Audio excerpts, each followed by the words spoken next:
Assalamualaikum warahmatullahi wabarakatuh. Berjumpa kembali dengan saya Dwi Nakmono, calon guru penggerak angkatan 9 dari SMK Negeri Jenawi Kabupaten Karanganyar. Kali ini saya tidak sendiri, saya ditemani oleh Ibu Resi Mega Pangestika Eskom. Selamat pagi Bu. Pagi Pak. Beliau adalah guru produktif TJKT di SMK Negeri Jenawi. Assalamualaikum warahmatullahi wabarakatuh Bu Resi. Waalaikumsalam warahmatullahi wabarakatuh Pak Dwi. Bagaimana kabarnya hari ini Bu? Alhamdulillah sangat baik Pak. Alhamdulillah ya Bu. Hari ini kita akan adakan percakapan observasi ya Bu ya. Iya Pak. Itu sebelum nanti saya akan mengamati jalannya proses pembelajaran di kelas Ibu yang dilakukan, yaitu saya akan melakukan proses supervisi kelas. Namun adapun dari tujuan dilakukan supervisi kelas ini yaitu untuk mengetahui dan juga mengevaluasi jalannya proses pembelajaran Ibu di dalam kelas. Nah, dalam percakapan pra-observasi yaitu sebagai persiapan awal, yaitu sebelum nanti Ibu melakukan kegiatan pembelajaran agar istilahnya lebih mantap, jadi lebih percaya diri sehingga memberikan pembelajaran yang terbaik kepada murid-murid Ibunya. Nah, ada beberapa pertanyaan Ibu yang ingin saya sampaikan kepada Ibu, yaitu yang pertama Ibu, berkaitan dengan tujuan. Nah, kira-kira tujuan pembelajaran yang ingin Ibu capai di kelas Ibu nanti apa? Ya Pak, berdasarkan rencana pembelajaran yang saya tuliskan di modul ajar, yaitu ada 3 Bapak. Yang pertama, peserta mampu menerapkan strategi algoritma untuk menemukan cara yang paling efisien dalam proses searching. Kemudian yang kedua, peserta didik mampu menerapkan strategi algoritma untuk menerapkan cara yang paling efisien dalam proses sorting. Dan yang terakhir, peserta didik mampu mengenali pemanfaatan strike dan query dalam persoalan sehari-hari Bapak. Jadi ada 3 tujuan pembelajaran yang ingin Ibu capai. Iya Pak. Nah, dari tujuan tersebut, nah, bagaimana Bu dengan area pengembangan yang ingin Ibu capai atau Ibu lakukan dalam observasi? Baik, untuk area pengembangannya mungkin saya menggunakan 2, yaitu dari pengetahuan dan juga keterampilan Bapak. Yang pertama pengetahuan, yaitu siswa mengurangi hasil algoritma, menguraikan hasil algoritma pada proses searching, sorting, dan query dalam persoalan sehari-hari. Kemudian yang kedua di area keterampilan, yaitu peserta didik memiliki kemampuan untuk menerapkan strategi algoritma, proses searching, sorting, dan query Bapak. Baik, jadi area pengembangan yang ingin dicapai adalah aspek pengetahuan juga aspek keterampilan ya. Iya Bapak. Ini yang tadi yaitu dengan mendengarkan Ibu, yaitu bagaimana rancangan pembelajaran ini, Ibu aspek keterampilan dan aspek pengetahuan. Nah, saya ingin mendengar Ibu bagaimana rancangan pembelajaran yang ingin Ibu terapkan di dalam kelas, mungkin dari segi strategi pembelajaran. Jadi model pembelajaran atau dari metode pembelajarannya gimana? Oke, baik Bapak. Untuk strategi yang saya gunakan adalah pembelajaran berdiferensiasi berdasarkan kesiapan belajar siswa yang diintegrasikan dengan pembelajaran sosial dan emosional. Kemudian saya akan melakukan pembagian kelompok sesuai dengan kemampuan, keterampilan, dan keaktifan siswa. Dan untuk model yang digunakan model pembelajaran berbasis masalah atau problem based learning. Untuk metodenya mungkin saya menggunakan diskusi, melakukan analisis, merancang solusi, dan memvalidasi ide Bapak. Nah, sangat menarik sekali ya Bu, apa yang Ibu utarakan. Jadi yang akan Ibu terapkan nanti di kelas yaitu menggunakan strategi pembelajaran berdiferensi ya. Jadi nanti menggunakan berdasarkan minat maupun bakat anak tersebut. Nah, dengan pembelajaran sosial emosional menggunakan metode pembelajaran PBL ya Bu. Ya. Nah, dan juga dengan metode diskusi, melakukan analisis, merancang solusi, dan memvalidasi ide, ya Bu ya. Ya Bapak. Nah itu. Nah, lalu bagaimana untuk media pembelajarannya yang akan digunakan di dalam kelasnya?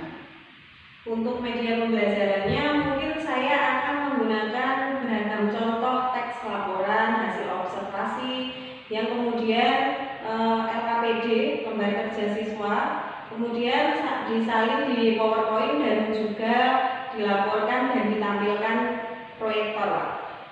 Menarik juga ya Bu. Nah, baik.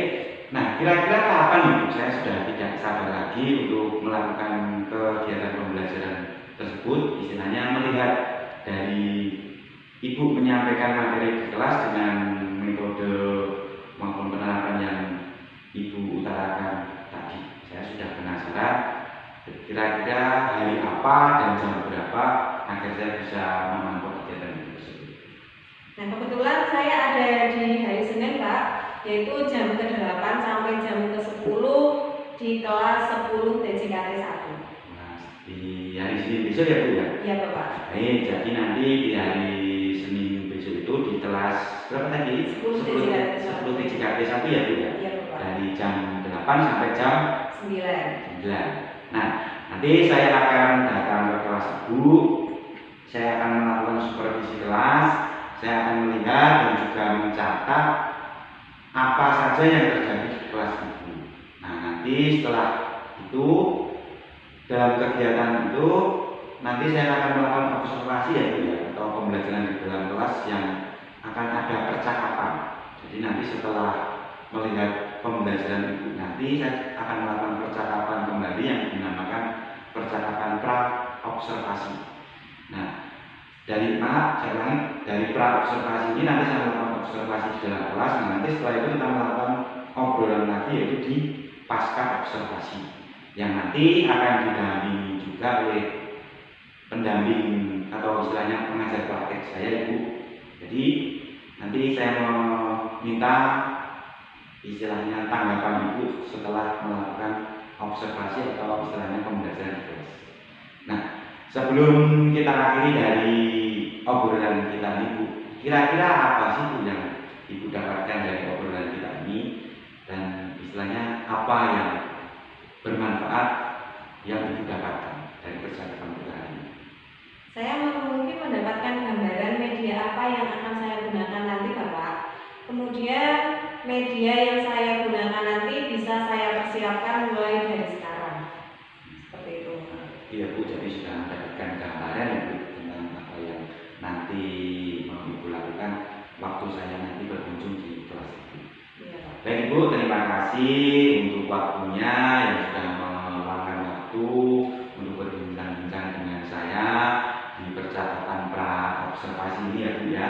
Sampai bertemu lagi di kegiatan observasi kelas yang akan kita lakukan sesuai jadwal Ibu tadi, yaitu di hari Senin nanti ya Bu. Ya. Baik, demikianlah percakapan kita hari ini. Sampai bertemu kembali yaitu di kegiatan observasi kelas dan juga percakapan pasca observasi. Akhir kata, wassalamualaikum warahmatullahi wabarakatuh. Oke, selamat siang. Assalamualaikum warahmatullahi wabarakatuh. Waalaikumsalam warahmatullahi wabarakatuh. Gimana kabar kalian hari ini? Alhamdulillah. Ada yang nggak masuk? Ada. Oke, saya absen dulu ya. Iya. Alfa Neo? Alfa. Alfa. Anggi? Alfa. Arsita? Bagus? Baik? Cila? Dimas? Ilham? Bagus Irawan? Sadam? Nadia? Oke, hari ini kita akan belajar tentang bilangan komponen. di minggu kemarin ya, kita akan belajar di bilangan komputasional. Nah, tujuannya apa? Dalam pembelajaran kali ini, tujuannya yaitu ada 3. Yang pertama, siswa mampu menerapkan strategi algoritma untuk menentukan cara paling efisien dalam proses searching. Tahu proses searching? Apa searching itu? Apa? Ya, mencari, pencarian ya. Terus kedua, yaitu tujuannya siswa mampu menerapkan strategi algoritma untuk menentukan cara paling efisien dalam proses sorting. Ada yang tahu sorting? Sorting? Ya, memilah. Terus yang ketiga yaitu siswa mampu mengenali pemanfaatan strike dan win dalam persoalan sehari-hari. Jadi tujuan pembelajaran di bilangan komputasional itu ada 3. Itu ya. Nah, untuk lebih jelasnya silahkan perhatikan video ini. Silahkan diperhatikan. Pengenalan computational thinking. Hai teman kece, coba tebak apa artinya computational thinking atau berpikir komputasional? Adakah yang bermata jeli dan melihat kata komputasional di sini? Jadi mungkin ada hubungannya dengan komputer ya? Iya, betul sekali. Jempol buat kamu yang sudah menebak dengan benar. Berpikir komputasional adalah proses berpikir untuk menyelesaikan masalah dengan efektif dan efisien. Yang terakhir, algoritma. Artinya membuat langkah-langkah penyelesaian atau membuat aturan yang diikuti untuk menyelesaikan masalah. Misalnya, kamu diberi daftar belanja di supermarket oleh ibu. Ada minyak goreng, telur, roti, sayur, dan kopi. Lalu kamu harus berburu karena ibu sudah mau memasak dengan minyak goreng itu. Nah, kalau seperti ini, satu cara yang efisien misalnya mulai dengan mengambil barang yang paling dekat dari pintu masuk hingga terakhir yang paling dekat dengan kasir. Nah, itu dia 4 landasan berpikir komputasional yang perlu diterapkan untuk memecahkan masalah yang kompleks. Lalu berikutnya, apakah ada cara untuk mengasah kemampuan berpikir komputasional? Tentu ada. Selain bisa coba kamu terapkan ke masalah sehari-harimu, kamu bisa juga latihan soal untuk mengasahnya. Misalnya, gurumu akan memberikan soal-soal computational thinking di mata pelajaran matematika, bahasa Indonesia, dan IPAS dalam kurikulum mereka. Selain itu, kamu bisa ikut tantangan bebas Indonesia juga. Yuk coba simak satu contoh soal computational thinking. Dalam bis studi wisata, ada 3 kelompok anak yang akan diantarkan ke 3 tujuan berbeda. Bis berhenti pertama di restoran, lalu hotel, dan terakhir di museum. Hanya ada 1 tempat penyimpanan koper di samping bis, yang hanya bisa dibuka dari 1 pintu. Sopir bis ingin mengatur koper-koper penumpang hingga mudah dikeluarkan. Bantu supir bis menentukan urutan memasukkan koper-koper itu ke dalam tempat penyimpanan. Pertanyaan, koper kelompok anak yang mana yang dimasukkan terakhir? A. Anak yang ingin pergi ke museum. B. Anak yang ingin pergi ke restoran. C. Anak yang ingin pergi ke hotel. Atau D. Yang mana pun boleh.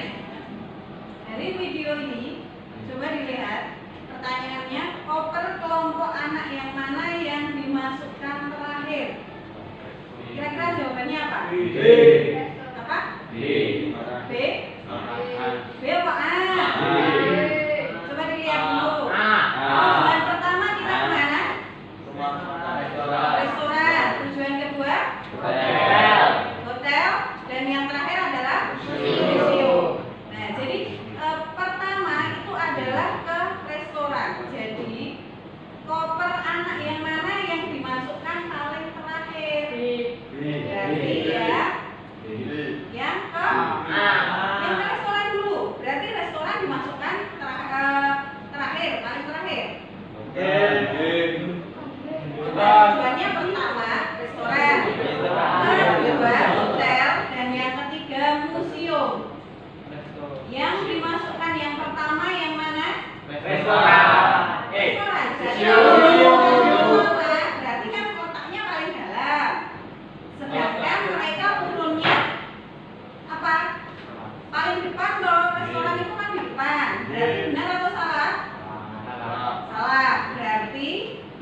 silahkan kalian membentuk kelompok.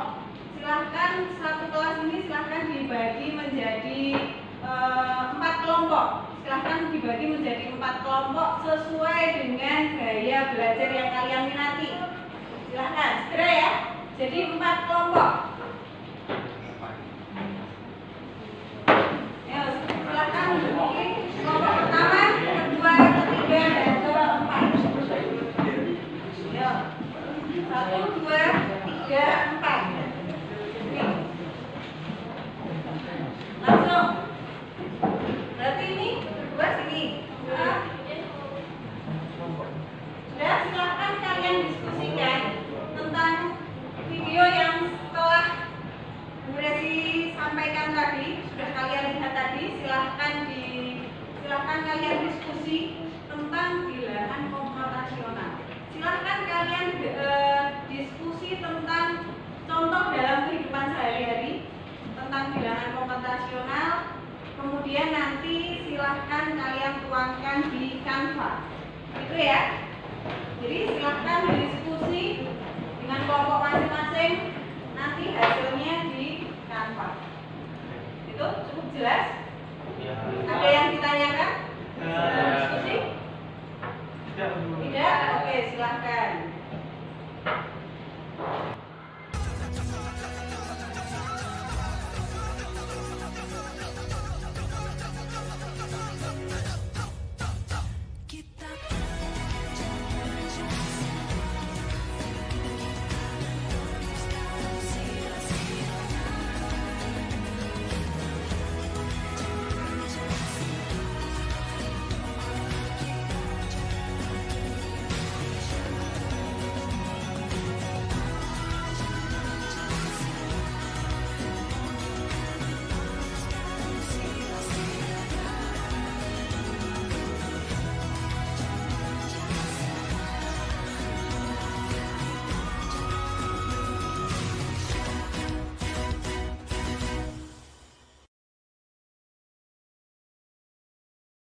Oke, sudah selesai?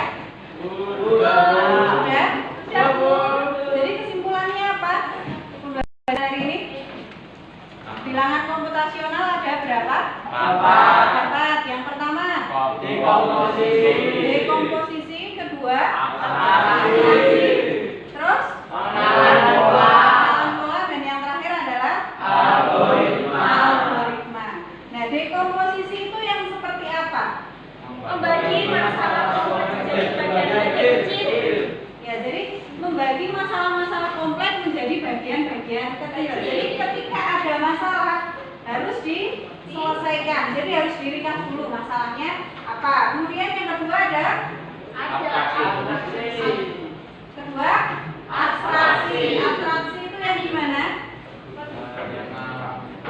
Ya? Informasi yang penting-penting saja. Fokus pada informasi yang penting. Ya, fokus kepada informasi yang penting-penting saja. Jadi tidak semua harus dijabarkan. Misalnya kalian pergi liburan dari awal berangkat sampai akhir kejadiannya selama liburan itu apa diceritakan kabeh nang kancamu pasti temanmu akan bosan. Kemudian yang ketiga setelah pengenalan pola algoritma kan terakhir. Yang ketiga ada berarti yang kedua tadi apa? Pengenalan pola apa abstraksi? Kemudian yang ketiga adalah pengenalan pola. Pengenalan pola itu yang gimana? Mencari kesamaan di antara bagian yang sudah bisa.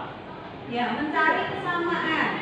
Jadi kesamaan dari masalah itu sama pengenalan pola itu apa? Kemudian yang terakhir adalah algoritma. Algoritma yaitu Langkah-langkah penyelesaian.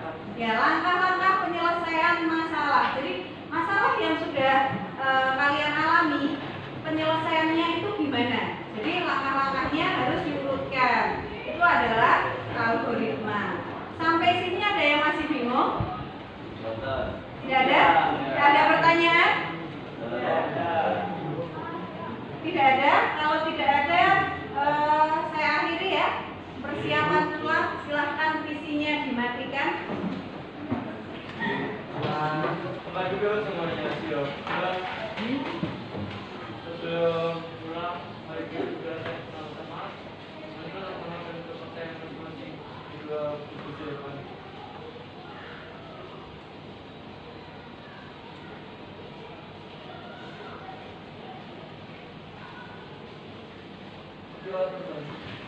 Ya, sebelum pulang jangan lupa kursi dimasukkan dalam meja ya.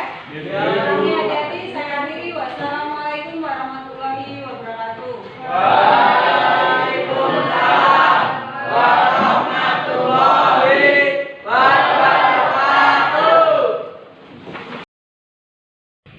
Assalamualaikum warahmatullahi wabarakatuh. Berjumpa kembali pada percakapan pasca observasi bersama saya Dwi Natmono, calon guru penggerak angkatan 9 dari SMK Negeri Jindawi Kabupaten Karanganyar. Masih ditemani oleh Ibu Resi Pangesti sebagai guru yang telah diobservasi pada kegiatan supervisi akademik, dan saya pun juga ditemani oleh Bapak Kamulyan Utomo sebagai pengajar praktik pada pendidikan guru penggerak angkatan 9. Assalamualaikum Bapak Ibu. Apa kabarnya hari ini? Untuk Grace ya. Alhamdulillah saya David ya. Ya, alhamdulillah sehat Pak. Di percakapan pasca observasi ini saya akan memberikan pertanyaan-pertanyaan kepada Ibu untuk mengevaluasi sejauh mana tentang proses pembelajaran yang sudah Ibu lakukan. Yaitu untuk pertanyaan pertama itu ya, dengan bagaimana nih perasaan Ibu terkait jalannya kegiatan observasi itu yang sudah kita lakukan di kelas, yang sudah berlangsung. Karena belum terbiasa mungkin saya merasa canggung Pak. Jadi awalnya merasa tegang, tapi alhamdulillah dengan berjalannya waktu terus menjadi lebih baik seperti itu. Gede ya Bu. Iya. Alhamdulillah ya sudah baik. Nah, bisa diceritakan Bu, itu istilahnya area pengembangan apa yang istilahnya Ibu lakukan di kelas, kemudian langkah-langkah atau tahapan pembelajaran yang sudah Ibu lakukan di kelas. Mungkin kalau tahap awal tentunya saya menyusun perangkat pembelajaran Bapak. Kemudian untuk area pengembangan mungkin dari area pengetahuan dan juga keterampilan. Dari sini untuk pengetahuan yaitu siswa menguraikan hasil algoritmatik dari proses searching, kemudian sorting, strike, dan clean dalam persoalan sehari-hari. Sedangkan untuk keterampilannya yaitu peserta didik memiliki kemampuan untuk menerapkan strategi algoritmik pada proses searching, sorting, dan strike, dan clean Bapak. Jadi area pengembangannya itu berkaitan dengan pengetahuan dan keterampilan ya Bu. Walaupun di materi itu sangat berat, tapi optimis nanti peserta didik bisa mampu ya. Iya. Itu menurut Ibu seperti itu. Sampai tadi apakah sudah berhasil dilakukan di kelas? Menurut saya alhamdulillah sudah berjalan dengan baik, namun memang masih ada kekurangan Bapak. Baik, jadi sudah dilakukan sesuai ya, tapi masih ada kekurangan gitu. Wajar Bu, karena sendiri juga seperti itu.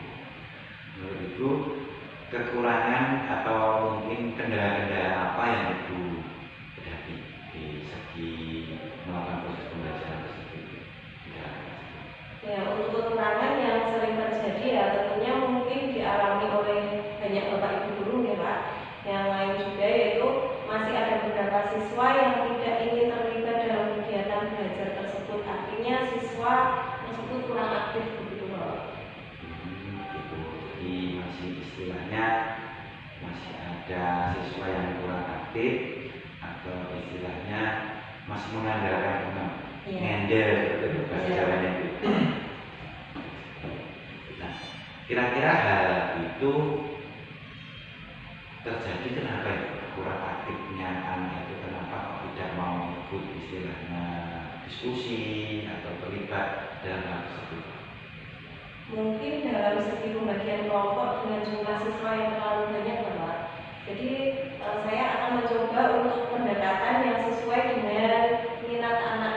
Misalnya seperti pembagian kelompok berdasarkan gaya belajar.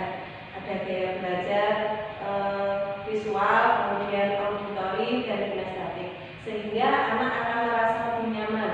Jadi akan saya sesuaikan dengan kenyamanan anak tersebut. Saya akan melakukan pendekatan kepada anak tersebut agar penyesuaian dengan kegiatan yang ada di kelas. Lalu seperti apa, terus bagaimana gitu, Pak. Itu rencana kedepannya itu ya sangat bagus sekali, yaitu menyesuaikan dengan kenyamanan dari peserta didik, yaitu dengan memberikan istilahnya sesuai dengan gaya belajar mereka. Di gaya belajar masing-masing menggunakan yang senang gambar atau istilahnya bisa visual, lalu bisa suara atau auditori atau kedua-duanya dengan kinestetik. Nah, seperti itu ya Bu ya. Jadi ya mudah-mudahan Ibu rencana dapat terrealisasi, memberikan proses-proses pembelajaran yang lebih baik lagi dan berdampak positif tentunya bagi peserta. Nah, saya tunggu ya Bu ya. Tapi cerita-cerita Ibu lanjutnya nanti apakah di realisasi nanti bisa berjalan dengan baik dan cerita-cerita kembali tentang hasil. Nah, Bu akan melakukan perubahan dengan rencana yang Ibu sampaikan. Mungkin untuk waktunya belum tahu, Pak, tapi insya Allah akan saya lakukan secara cepat. Kemungkinan minggu depan. Baik, kita ya Bu ya. Ya, Pak. Baik, jawabannya terima kasih. Mudah-mudahan apa yang Ibu rencanakan bisa misalnya segera terrealisasikan. Baik, untuk selanjutnya yaitu saya berikan kesempatan kepada Bapak Kapolda sebagai pengajar praktik untuk memberikan tempat balik atau tanggapan terkait observasi yang saya lakukan bersama Ibu Isi. Terima kasih Pak Dwi. Percakapan panjenengan baik perang, kemudian observasi yang sudah kami lakukan, itu sudah saya pantau di ARS, videonya juga sudah saya lihat. Alhamdulillah semuanya sudah berjalan dengan baik, sudah berjalan sesuai dengan instruksi yang ada di ARS. Kemudian juga pembelajaran yang dilakukan oleh Ibu Desi itu saya lihat juga sudah cukup baik, dan tentunya itu RPP yang disusun oleh Ibu Desi juga hasil kolaborasi dengan Pak Dwi juga. Penerapan diferensiasi di sana juga sudah nampak, pembelajaran diferensiasi dan KSP-nya pun juga sudah ada, dan itu sudah terlihat sekali di sana. Mohon untuk dapat dilanjutkan kembali Ibu Desi. Kemudian kaitannya dengan coaching yang kami lakukan dengan Ibu Desi, baik di pra maupun hari ini di pasca ya Pak, itu juga sudah baik, ya, tapi juga sudah disepakati ada beberapa hal di dalam itu juga sudah ada. Itu nanti juga untuk dikerjakan, kemudian di monitoring yang disampaikan juga kepada kepala sekolah. Pesan saya yang satu, karena ini memang sudah berjalan dengan baik, baik di dalam kelas maupun dalam coaching panjenengan kedua, kalau nanti dapat ditularkan kepada teman-teman yang lain, kalau dapat digerakkan, selalu bergerak, menggerakkan, kemudian agar orang lain juga ikut bergerak untuk membangun pendidikan Indonesia yang semakin baik dari apa yang sudah ada. Hanya itu Pak, semuanya sudah baik, ditinggalkan kembali, ditularkan kepada yang lain. Terima kasih. Monggo di Baik Pak, terima kasih banyak atas materi dan tanggapan terkait dengan kegiatan pasca observasi kali ini. Baik, akhirnya rangkaian kegiatan supervisi akademik sudah selesai, dimulai dari kegiatan percakapan pra observasi, observasi dan pasca observasi. Saya ucapkan terima kasih banyak-banyaknya kepada Ibu Desi Pangesti, Bapak Kamalian Utomo.